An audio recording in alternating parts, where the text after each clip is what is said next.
하나님께서 오늘 우리에게 선포하시는 말씀은 사도행전 4장 32절에서 5장 11절까지의 말씀입니다.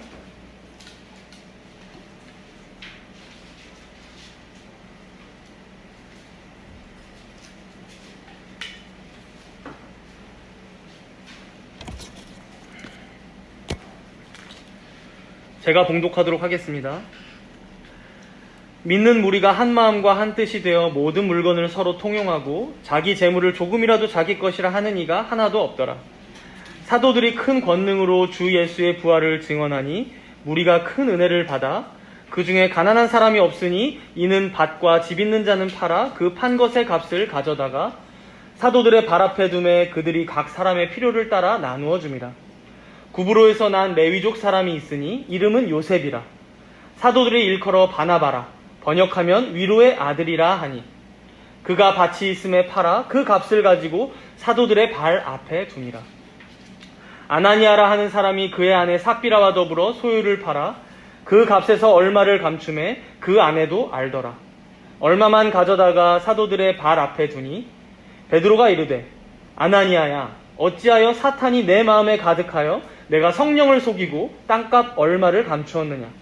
땅이 그대로 있을 때에는 내 땅이 아니며 판 후에도 내 마음대로 할 수가 없더냐. 어찌하여 이 일을 내 마음에 두었느냐. 사람에게 거짓말한 것이 아니요 하나님께로다. 아나니아가 이 말을 듣고 엎드러져 혼이 떠나니 이 일을 듣는 사람이 다 크게 두려워하더라. 젊은 사람들이 일어나 시신을 싸서 메고 나가 장사하니라. 3시간쯤 지나 그의 아내가 그 일어난 일을 알지 못하고 들어오니 베드로가 이르되 그 땅 판 값이 이것뿐이냐 내게 말하라 하니 이르되 예 이것뿐이라 하더라. 베드로가 이르되 너희가 어찌 함께 꾀하여 주의 영을 시험하려 하느냐. 보라 내 남편을 장사하고 오는 사람들의 발이 문 앞에 이르렀으니 또 너를 메어 내가리라 하니 곧 그가 베드로의 발 앞에 엎드러져 혼이 떠나는지라. 젊은 사람들이 들어와 죽은 것을 보고 메어다가 그의 남편 곁에 장사하니 온 교회와 이 일을 듣는 사람들이 다 크게 두려워하니라. 아멘. 우리가 지난주에 살펴본 말씀을 먼저 잠깐 생각해보면 굉장히 다양한 인종의 사람들이 모여 있었죠.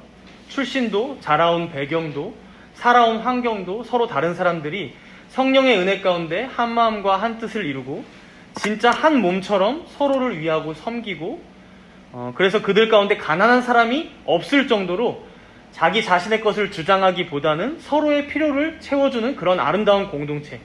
그야말로 지금의 시선으로 봐도 완벽한 교회라고 할 수 있을 정도의 예루살렘 교회의 모습을 우리가 살펴봤습니다.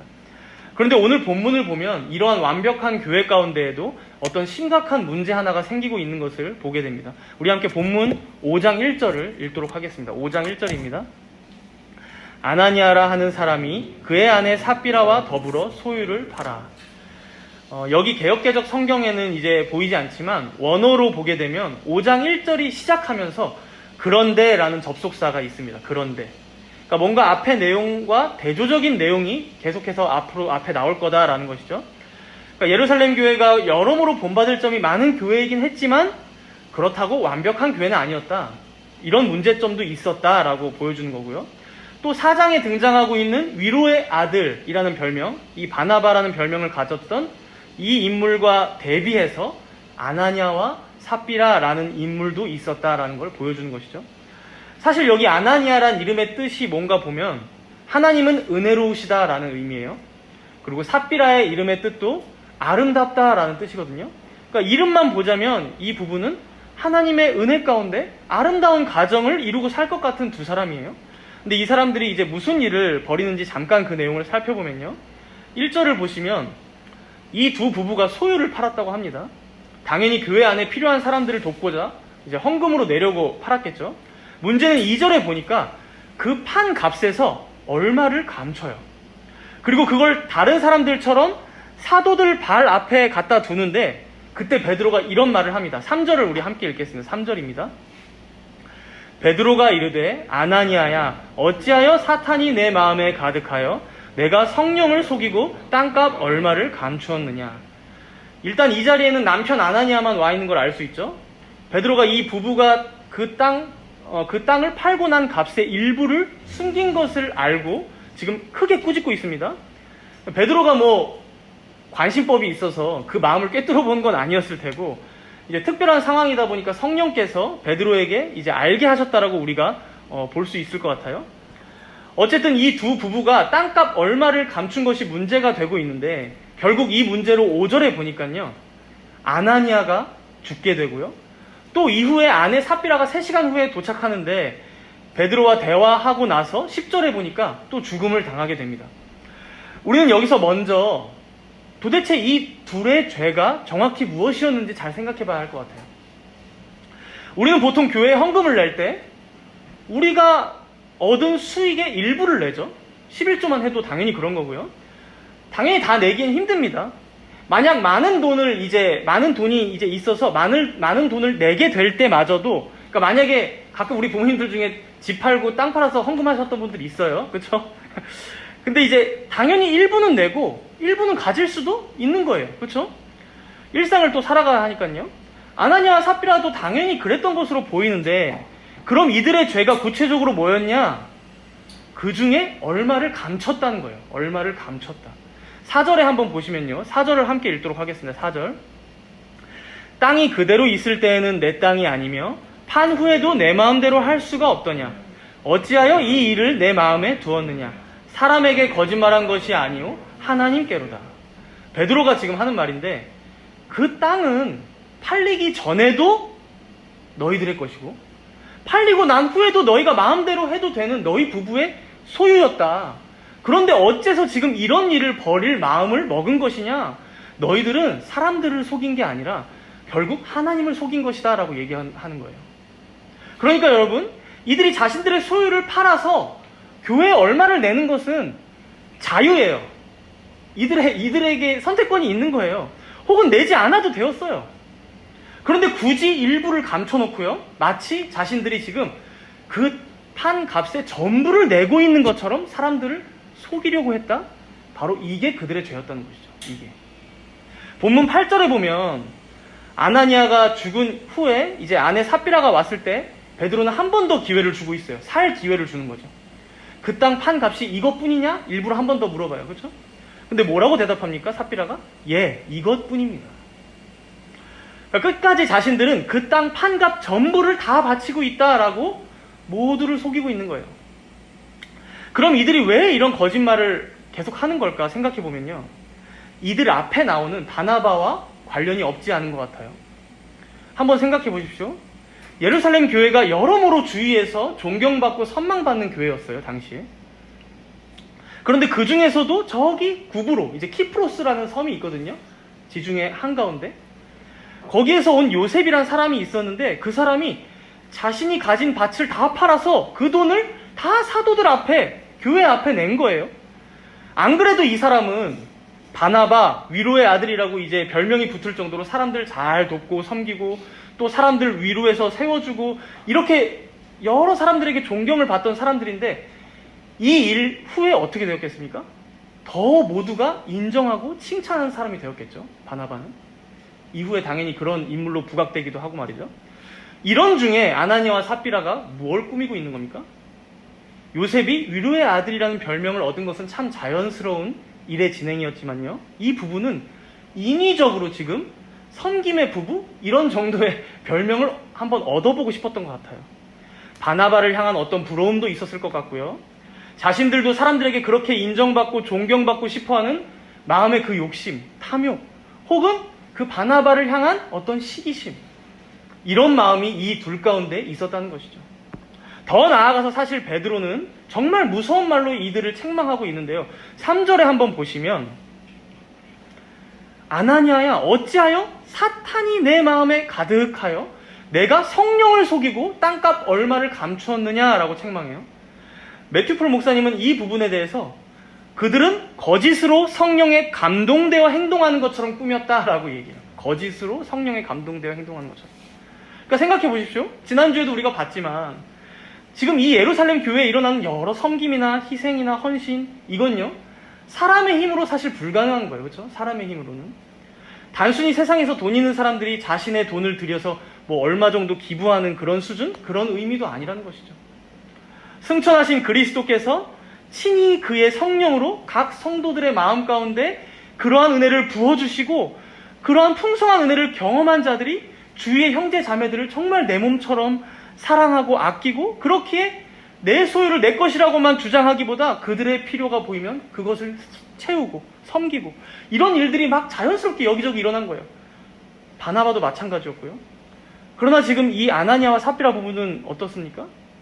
마치 자신들도 그들과 같이 성령의 충만함 가운데 이 땅을 팔아서 그 전부를 사도들 앞에 내어놓는 척을 하고 있는 거예요. 척을.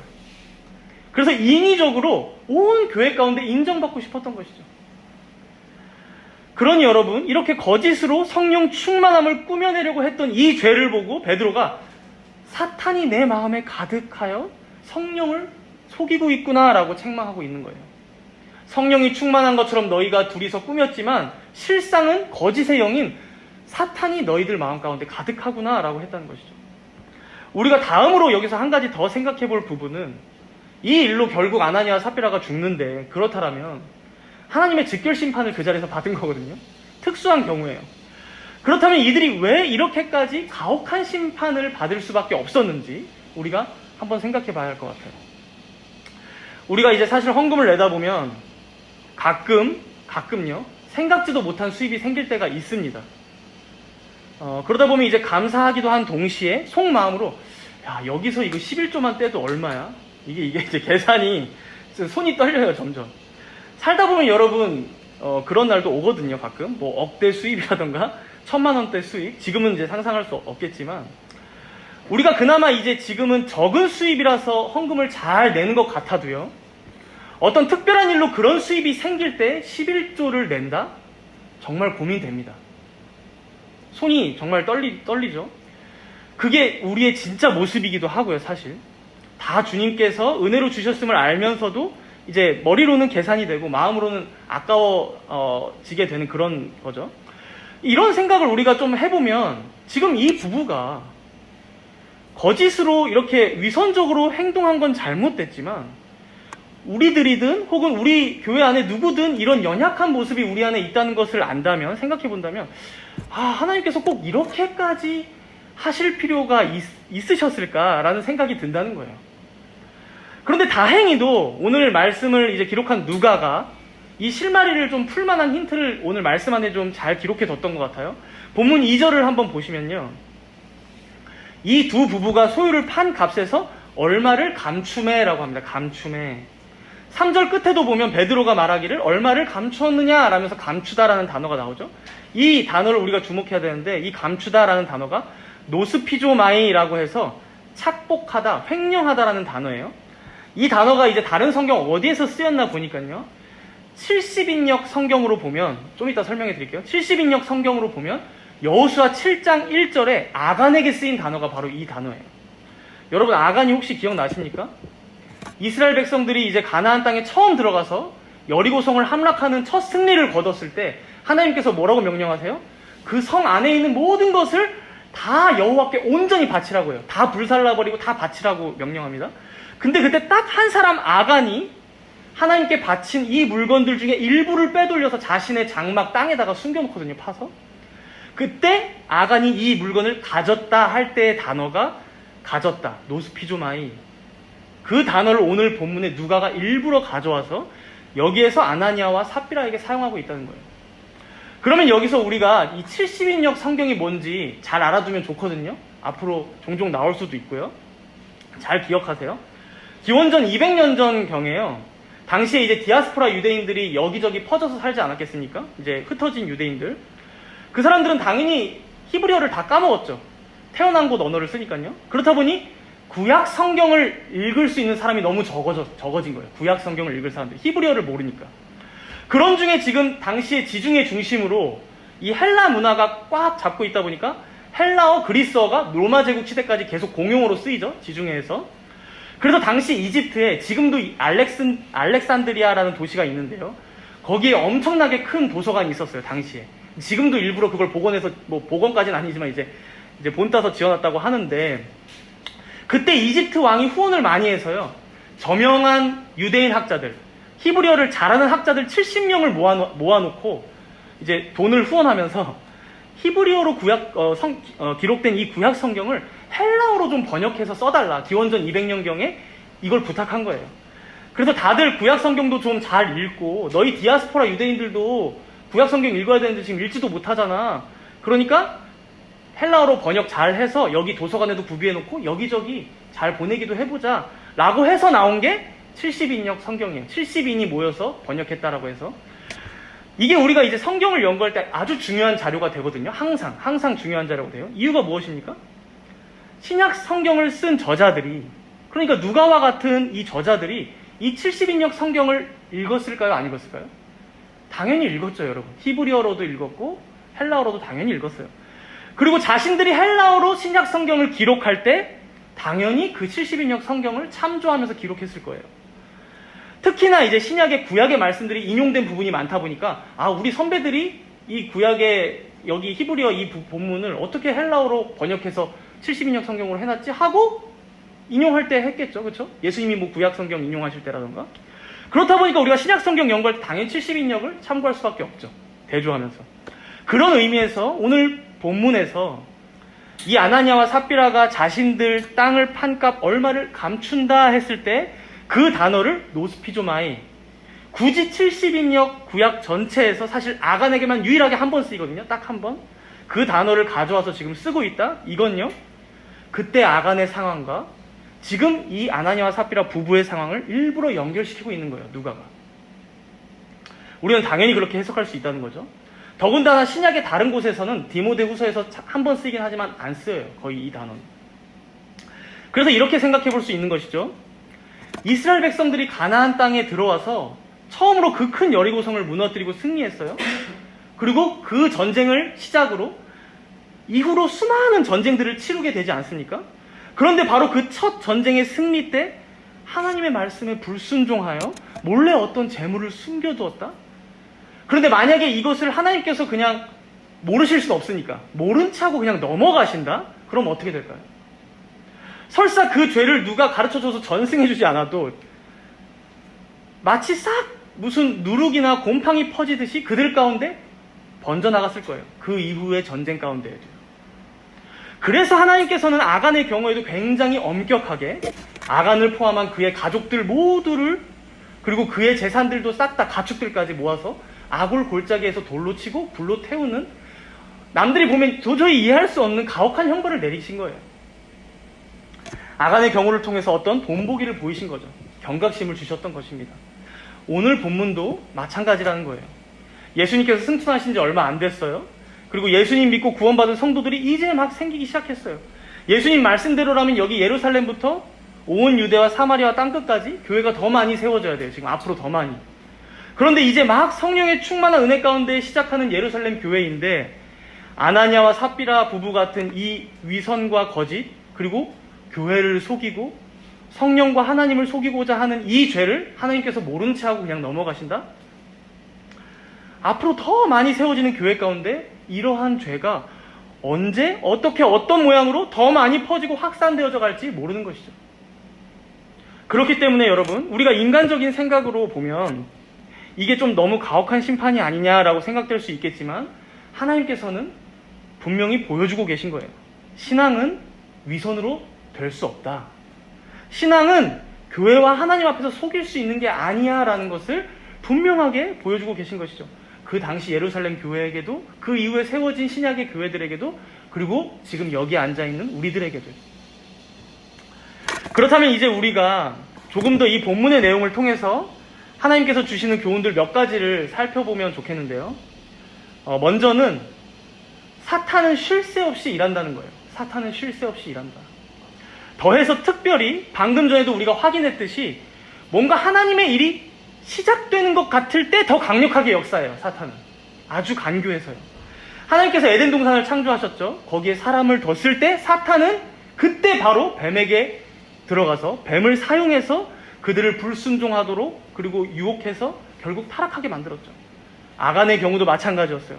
가나안 정복이 이제 막 시작됩니다. 그런데 그 중요한 때에 아간의 마음, 그 탐욕을 살짝 건드려서 하필이면 신할산의 외투가 그렇게 아름다워 보이는 거야. 여리고성 사람들이 입고 있었던 그 옷이. 금과 은을 보니까 저거 조금만 쟁여놓으면 조금 더 윤택하게 살 텐데라는 그 탐욕을 건드린 거죠. 더해서 사탄은요, 심지어 예수님께도 그러했어요.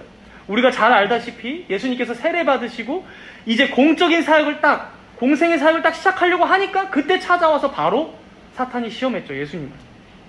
그리고 오늘 본문에서도 이 중요한 순간에 심지어 이들은 외부에서부터 오는 공회로부터의 그 압박도 견뎌냈거든요. 그래서 성령 충만함으로 하나 되어서 담대하게 복음을 전하고 서로 사랑함으로 하나 되려고 하는 그 찰나에 이렇게 아나니아와 삽비라의 마음 가운데 탐욕과 시기심 그리고 교만이 가득 차도록 그 둘을 헤집어 놓았다는 것이죠. 사랑하는 성도 여러분, 우리가 성경의 여러 이런 사례들을 통해서 우리가 알고 보았다면 우리가 미리미리 경계해야 하는 것입니다. 우리가 함께 이렇게 모여서 교회를 시작할 때에도 그렇고요. 혹은 여러분들이 어떤 사업을 시작할 때라던가 혹은 직장에 취직해서 일을 시작할 때라던가 혹은 남녀가 처음 만나서 연애를 시작한다거나 혹은 결혼을 처음 해서 신혼의 때를 보낸다거나 혹은 아이를 처음 가져서 낳는다거나 무엇인가 새로운 일을 도모하려고 할 때 다 마찬가지라는 거예요. 가장 중요한 그 순간에 사탄은 결정적인 그때를 붙잡고 늘어집니다. 우리가 가장 약한 때가 언제인지 너무 잘 알거든요. 분주하고 정신없고 그리고 어떤 기대로 한껏 뭔가 마음이 부풀어져 올라 있을 때 그때 공격하면 팍 고꾸라질 걸 알아요. 팍. 그래서 더 그때를 노린다는 것을 여러분 꼭 염두에 둬야 돼요. 오히려 외부에서 오는 핍박은 이겨내기가 쉽습니다. 왜요? 대놓고 오거든요. 대놓고 나는 핍박이야, 박해야 이러면서 오거든요. 그런데 이런 사탄의 속삭임이나 내 안에 있는 이런 이기기 힘든 죄성은 나도 모르는 사이에 스멀스멀 올라오는 거예요. 타협하기가 쉬워요. 그래서 베드로 사도가 이후에 베드로전서 5장 8절과 9절을 말씀해서 이렇게 말씀했죠. 근신하라 깨어라 너희 대적 마귀가 우는 사자같이 두루 다니며 삼킬 자를 찾나니 너희는 믿음을 굳건하게 하여 그를 대적하라. 여러분, 언제든 사단 마귀는 우리가 가장 약한 그것으로 우리를 유혹하고 미혹하고 넘어뜨림을 잊지 마시기 바랍니다. 그래서 모든 것이 완벽하다고 여겨질 때에마저도 그때에 더욱 주의하시기 바랍니다. 일이 잘 풀리는 것 같아도 혹은 아무 일이 없이 평화로운 것 같을 때에도 방심하기보다는 더욱더 깨어서 성령의 충만함을 기도하며 간구하는 여러분 되시기 바랍니다. 그리고 이 다음으로는 이러한 성령의 충만함을 통해서 복음의 은혜를 더욱 깊이 누리는 우리 모두가 되어야 한다는 거예요. 복음의 은혜를 더욱 깊이 누리는 우리가 되어야 한다는 거예요. 이 아나니아와 삽비라의 경우를 생각해 볼게요. 이들이 왜 이렇게까지 남들을 속여가면서까지 사도들과 하나님을 속여가면서까지 이런 거짓된 일을 꾸미고 있습니까? 남들에게 인정받고 싶은 거죠. 그렇죠?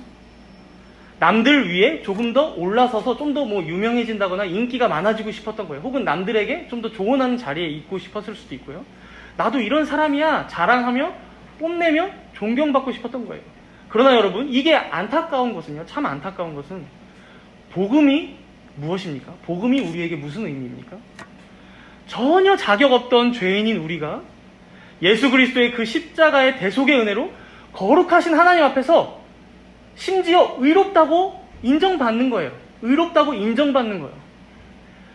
진노의 자식이었던 우리가, 멸망받아 마땅한 자들이었던 우리가 하나님의 자녀로 입양되는 거예요. 하나님께서 우리를 기쁘게 받아주시는 거예요. 그리스도 안에서요.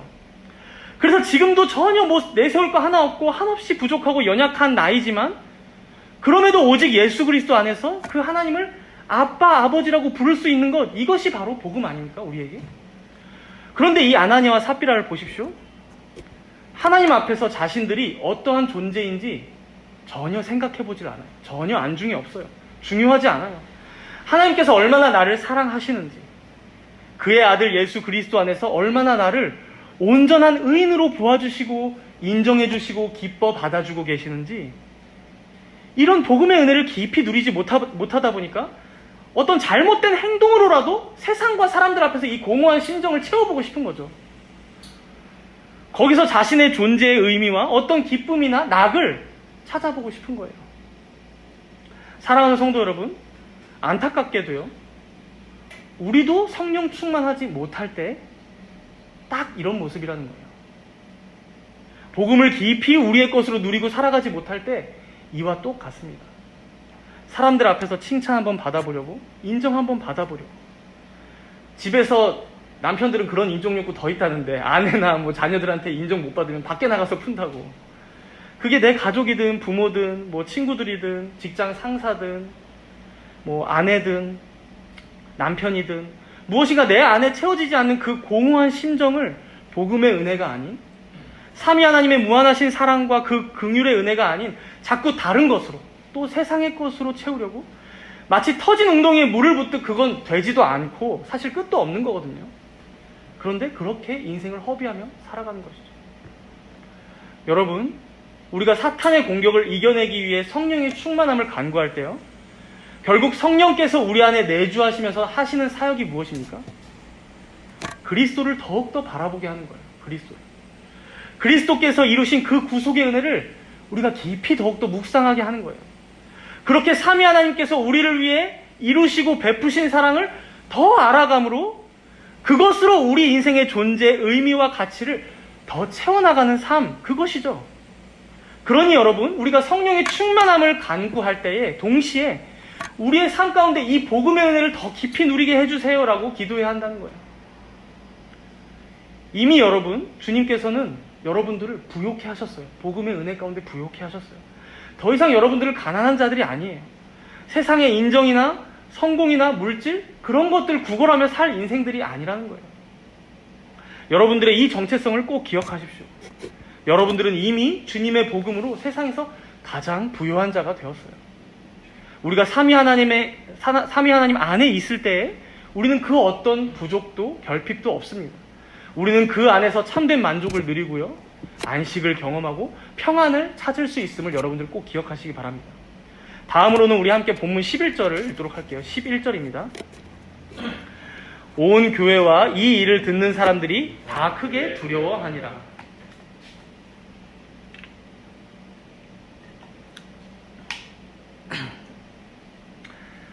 아나니아와 삽비라의 이 일이 온 교회 가운데, 그리고 이 일을 듣는 모든 이들에게, 그러니까 어찌 보면 교회 외부에 있는 사람들에게까지 소문이 퍼져나갈 수도 있었을 것 같아요. 근데 그들이 이 일을 듣고 보았을 때 알았던 게 무엇이었을까요? 아, 승천하신 예수님께서 지금도 살아계시는구나. 그리고 그가 친히 보내신 성령으로 그들을 다스리고 계시는구나. 안 그러면 이런 일이 벌어질 수가 없구나라는 것이었죠. 그래서 이 11절을 이제 유진 피터슨 목사님이라는 분이 계시죠. 그분이 자신의 메시지 성경에서 이 본문을 이렇게 해석했어요. 이 즈음에 이 일을 들은 온 교회는 물론 모든 사람들 안에 하나님께 대한 깊은 경외심이 생겼다. 하나님을 함부로 대해서는 안 된다는 것을 모두가 알게 된 것이다. 우리가 신앙생활을 좀 하다 보면요, 어느새 이 아나니아와 삽비라 부부처럼 그저 사람들 앞에서 외식하며 신앙생활을 하는 모습으로 변질되어 갈 때가 분명히 있어요. 처음부터는 그러지 않았을 텐데요, 1년, 2년, 혹은 5년, 10년, 20년 차 되면서 되돌아보니까 이제는 정말 실제 하시는 하나님에 대해서 그렇게 깊이 생각하지 않는 것 같아요. 오늘 예배에 나오면서도 여러분들은 어떤 생각으로 여기까지 나오셨습니까? 그저 주일이니까 또 예배 드리러 가야지 하고 오진 않으셨습니까? 우리는 그저 모인 것이 아니에요. 그렇죠? 살아계신 하나님께서 오늘도 자기 백성들을 친히 여기까지 부르신 거예요. 그리고 여러분들은 그 부르심에 응답함으로 거룩하신 하나님을 경외하는 가운데 예배로 나아가는 것이죠. 그런데 이 예배에 대한 경외심이 우리에게 사라져버렸어요. 죄인이기 때문에 거룩하신 하나님 앞에 정말 두려운 마음으로 서는 것. 그럼에도 그리스도 안에서 나를 받아주심에 대한 그 감사와 감격, 이런 것이 전혀 없이 오늘도 그저 형식적으로 이 자리에 나왔다? 이건 여러분 사실 아나니아와 삽비라가 다른 사람들이 아니라 바로 우리라는 것, 바로 나라는 것을 오늘 본문은 지적하고 있는 것이죠. 사도 바울은 고린도전서 3장 16절과 17절에서 이렇게 말씀했어요. 너희는 너희가 하나님의 성전인 것과 하나님의 성령이 너희 안에 계시는 것을 알지 못하느냐. 누구든지 하나님의 성전을 더럽히면 하나님이 그 사람을 멸하시리라. 하나님의 성전은 거룩하니 너희도 그러하니라. 여러분들이 진정 구원받은 하나님의 백성들이라면 다른 어떤 특정한 장소가 아니라요, 이런 뭐 예배당이 아니라 혹은 멋있게 세워져 있는 어떤 교회 건축물이 아니라 바로 여러분들 한 명 한 명이 성령 하나님께서 그 속에 거하고 계시는 하나님의 성전이라는 것을 꼭 기억하시기 바랍니다. 그리고 혹시 그러한 하나님의 성전인 내가 여전히 죄와 함께 뒹굴며 지내고 있진 않은지 진지하게 떨리는 마음으로 되돌아보시기 바랍니다.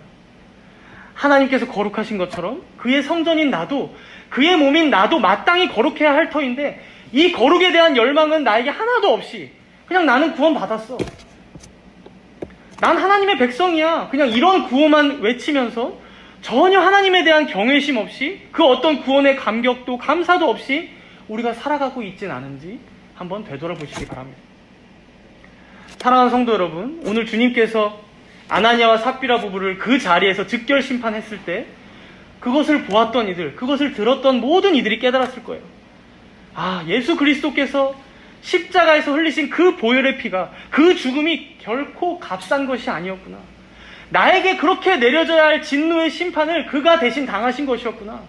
그리고 자기 아들을 저렇게 죽이시기까지 자신의 공의와 거룩을 보존하고 성취하신 하나님께서는 앞으로도 심지어 자신의 교회 안에서라고 할지라도 이렇게 교회의 거룩성과 순수성을 보존하시기 위해 열심으로 섭리하시고 간섭하시겠구나. 이것을 우리가 알게 된다는 것이죠.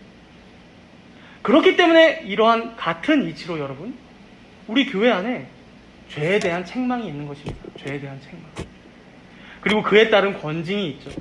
그리고 그 결과로 회개가 있고요. 그리고 죄사함의 은혜가 우리에게 주어지고 또 칭의와 양자됨의 영광이 뒤따라온다는 것입니다. 마지막으로 말씀을 마치면서 실제적인 권면 3가지를 여러분들에 드리면서 마치고자 합니다. 오늘 본문의 아나니아와 삽비라 부부가 어쩌다가 이렇게 되었나 생각을 해보면요, 총 3가지의 방어선이 무너진 것 같아요. 3개의 방어선. 1차는 개인의 양심이 무너진 거예요. 개인의 양심. 2차는 부부간의 가정에서 무너졌어요. 3차는 교회에서 무너졌습니다. 간략히 하나씩 생각해보면서 여러분들이 스스로에게 잘 적용해 봤으면 좋겠어요. 먼저 신자의 양심. 이건 너무나 중요한 주제입니다. 우리 장로교 헌법에도 보면 장로의 정치의 원리 8개조 중에 가장 첫 번째 원리로 뭐가 나오냐면요, 양심의 자유라는 원리가 나와요. 양심의 자유. 이게 무슨 말이냐 하면 양심의 주제는 하나님뿐이라는 거예요. 하나님뿐. 그러니까 사실 여러분, 저희 정다문교회 안에서도 직분자인 제가, 혹은 앞으로 장로님들이, 혹은 교회에서, 혹은 주변의 성도님들이 여러분들의 신앙을 막 뭐 어쩌고 저쩌고 이렇게 막 조언해주고 뭘 하고 어떻게 한다고 해도 여러분들의 그 양심을 올가매서 마치 개한테 목줄을 이렇게 해놓고서 잡아 끌듯이 억지로 신앙생활을 잘하게 할 수 없다는 거예요. 개개인이 기본적으로 가지고 있는 양심의 자유가 여러분들 자신에게 있다는 것입니다. 오직 하나님만이 그 양심의 주제자이시고요. 그래서 칼뱅은 이 신자의 자유를 3가지로 설명하는데, 첫 번째가 율법주의로부터의 자유예요. 해방이죠. 율법주의로부터의 해방. 율법에 얽매이지 말라는 거예요. 2번째, 자발적으로 하나님의 뜻에 순종할 수 있는 자유예요. 그러니까 뭐냐면 신자는 이제 하나님의 뜻에 순종할 수 있는 자가 되었다는 거예요. 그렇죠? 선을 행할 수 있는 자유의지가 부여되었다. 셋째, 아디아포라의 자유예요. 아디아포라가 뭡니까? 중립적인 거. 어떤 하나님께서 중립적인 걸 우리에게 주셨다면 그걸 감사함으로 받아서, 돈도 마찬가지예요. 감사함으로 그 뜻에 맞게 사용한다면 어떻게 써도 된다. 네, 뜻에 맞게 사용한다면. 이 3번째 자유죠. 문제는요, 지금 아나니아와 삽비라를 보면 이 자유가 그들에게 있었어요. 물론 이들이 진짜 거듭난 신자인지 아닌지의 판단은 이제 신학자들도 사실 보류하긴 하거든요. 거듭난 사람인지 아닌지는. 그런데 결국 이들은 이걸 거꾸로 하고 있는 걸 우리가 정확히 봅니다. 뭐냐면 율법주의로부터 벗어나도록 양심을 사용하지 않았어요. 그렇죠? 사람들 앞에서 자기 의를 채우려고 했어요. 거꾸로 그래서 얽매였죠, 율법에. 결국 하나님의 뜻을 그렇게 거스름으로, 그렇죠? 순종하지 않고 거스름으로 자신들에게 있는 그 소유까지도 잘못되게, 거짓되게, 위선적으로 사용한 거죠. 그렇죠?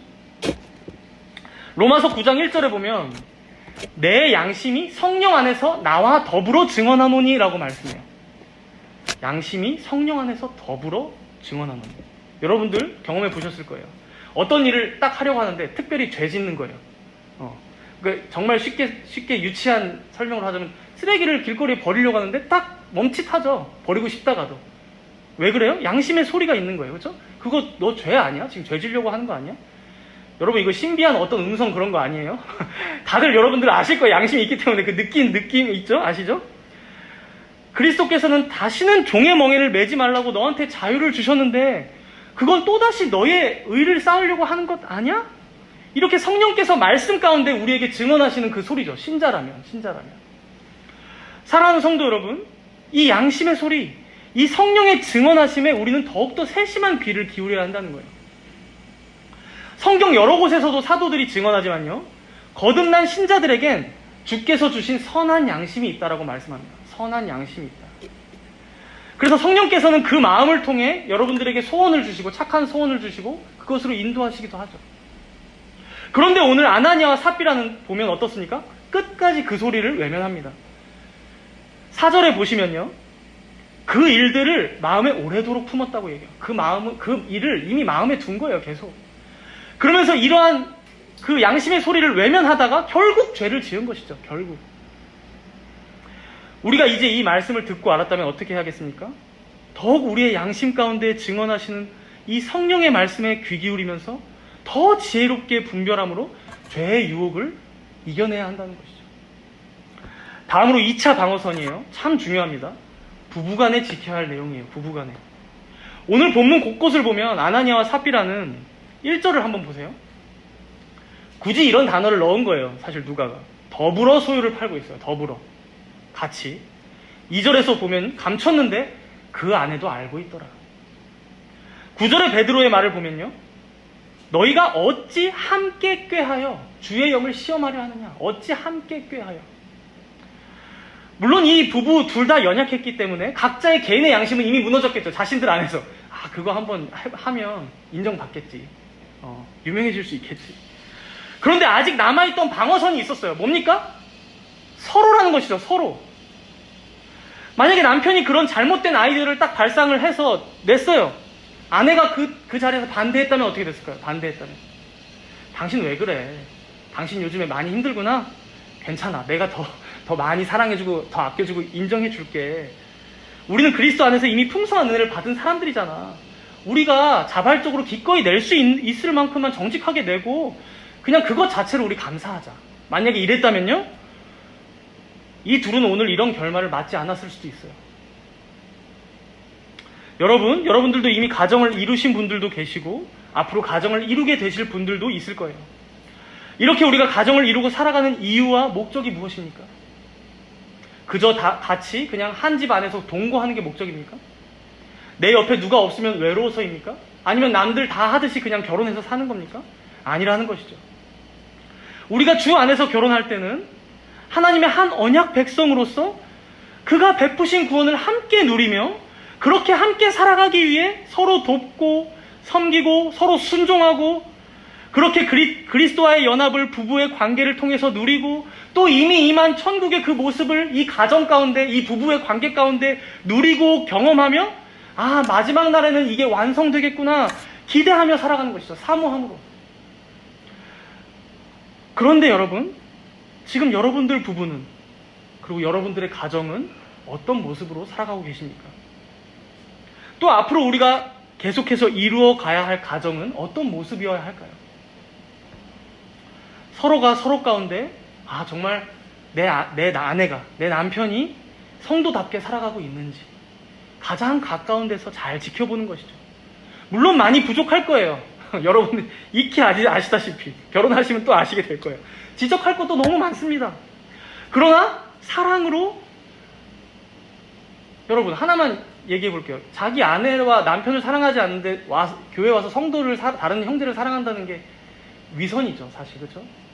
그냥 정말 1차적으로 한번 생각해 보면요. 그렇죠? 그러니까 먼저는 여러분, 아내와 남편, 이 가정 안에서 가족들을 정말 아껴주고 사랑해주고 그리고 기다려주고 품어주고 그를 위해 기도하면서 그렇게 돕고 섬기면서 이걸 함께 이뤄나가는 것이 가정이죠. 부족하지만 그 방향으로 우리가 함께 가는 것이죠. 만약에 누구 한 명이 죄 짓는데 그걸 옆에서 우리 가정에 이익이 된다고 좋다고 박수 치고 그래 우리 그렇게 하자 막 독려해주고 북돋아 준다고 생각해보세요. 파국이에요, 파국. 여러분, 사실 이거는 에덴 동산에서 이미 끝난 얘기예요. 에덴 동산을 잘 보세요. 여러분, 하와가 그랬을 때 아담이 안 그랬으면 그런 일이 없거든요, 여러분. 그러니까 이거는 너무 자명한 거거든요. 서로가 정말 말씀대로 살고자 애쓰는 모습이 있는가? 그의 영광을 위해 살아가고 있는가? 때로는 직언도 하고 때로는 위로도 하면서 서로의 부부들이 그렇게 지내시기를 바랍니다. 그래서 어느 때에든지 혹은 어떤 중요한 결정을 내릴 때에는 특히나 더 하나님의 뜻을 잘 헤아리며 서로가 말씀 안에 거하고 성령의 인도하심을 따라가는 모든 가정과 부부들 되시길 바랍니다. 마지막 3차 방어선 교회예요. 물론 이제 여러분들이 보셨다시피 사실 오늘 본문은 이미 사도들을 통한 이 권징으로 마무리되고 있는 거예요. 사실 그렇죠? 그보다 이제 근데 앞서서 여러분들이 이제 교회에서 예배도 드리고 또 이렇게 말씀도 듣고 앞으로는 또 언젠가 성찬도 우리가 함께 참여하게 될 거예요. 그럴 때 이 모든 예배의 과정들 그리고 우리의 신앙의 이 생활들이 그냥 흘러간다고 생각하면 안 된다는 거죠. 계속해서 하나님께서 여러분들에게 깨우치시게 하시고 깨닫게 하시고 순종하게 하실 그 기회들을 여러분들에게 지금 허락하고 계신 거예요. 오늘 베드로도 삽비라에게 한 번 더 물어보면서 기회를 줬던 것처럼 그 이후에 이제 7위가 되지 않습니까?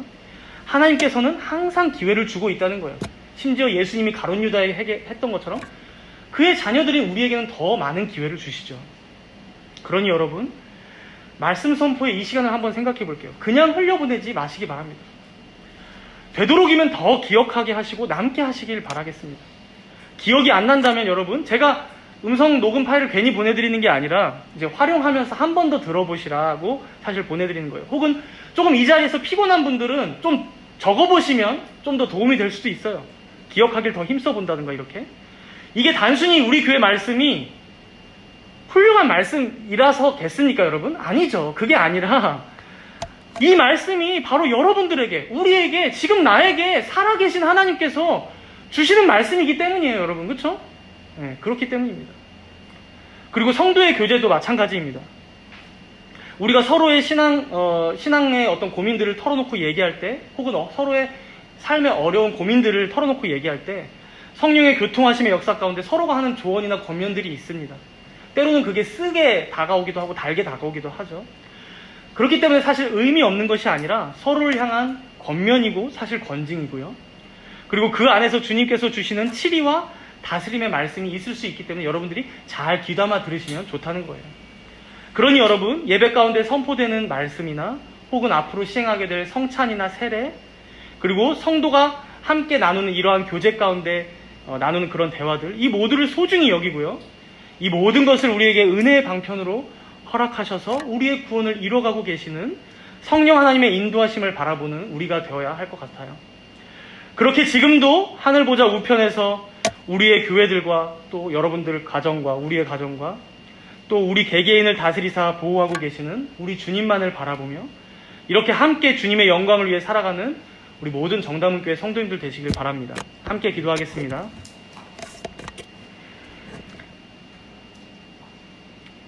주님께서는 신약의 교회의 시작부터 우리에게 잘 알려주시고 보여주셨습니다. 신앙은 결코 위선과 거짓이 될 수 없음을, 그것은 오직 성령 하나님의 은혜임을 말입니다.